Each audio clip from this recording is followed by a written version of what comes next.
Hello students and welcome back to my channel.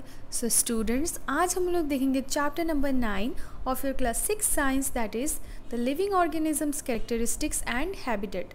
सो आपका यहाँ पे इम्पॉर्टेंट क्वेश्चन कौन सा है? Question number 3। तो let's read out. First part, fill in the blanks. The presence of specific features which enable a plant or an animal to live in a particular habitat is called dash. यहाँ पे क्या बोला है? enable को यहाँ पे आपको underline करना है।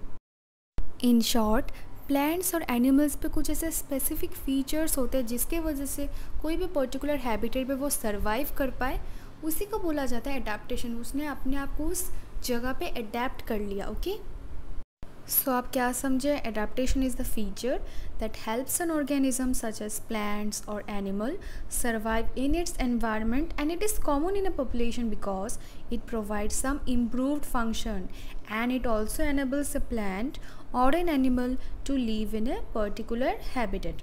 Okay, so I hope it's clear. Next part, the habitats of the plants and animals that live on land.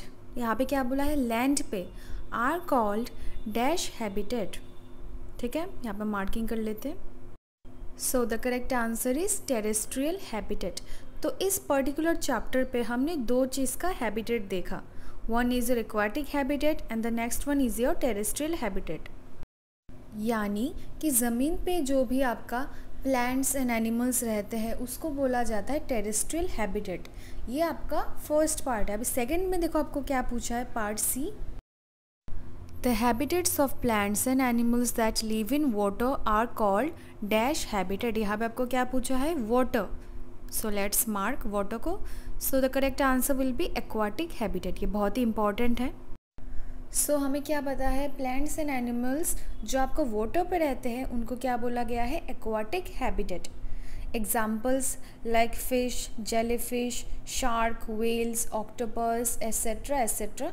आपको क्या करना है? टेरेस्ट्रियल हैबिटेट का कुछ एग्जाम्पल्स कमेंट बॉक्स पे बताना है।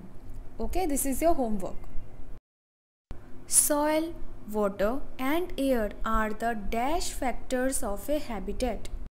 तो उसके पहले आपको एक टर्म जानना पड़ेगा, दैट इज़ क्या? Yes, biotic. So what is biotic factor and what is an abiotic factor? ये आपको बताना है। बायोटिक फैक्टर बताना है आपको, ठीक है। नाउ जो हमारे सराउंडिंग्स पे सॉइल है, वाटर है, एयर प्रेजेंट है, राइट? तो ये सब क्या है? ये सब है एबायोटिक फैक्टर्स। ये सब तो लिविंग थिंग्स नहीं है। सो आई होप आपको समझ में आ गया होगा। तो आई होप आपको ये टर्म समझ में आ गया होगा। What do you mean by abiotic? It's nothing but the non living part. Okay, it is a non living part of the ecosystem that shape its environment. सो क्या समझे? ये एक नॉन लिविंग पार्ट है इकोसिस्टम का that shapes its environment.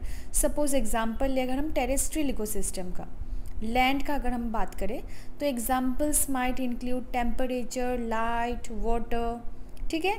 अगर marine ecosystem का बात करें, दैट इज़ एक्वाटिक इकोसिस्टम का बात करें, वहाँ पे एबायोटिक फैक्टर्स क्या होगा?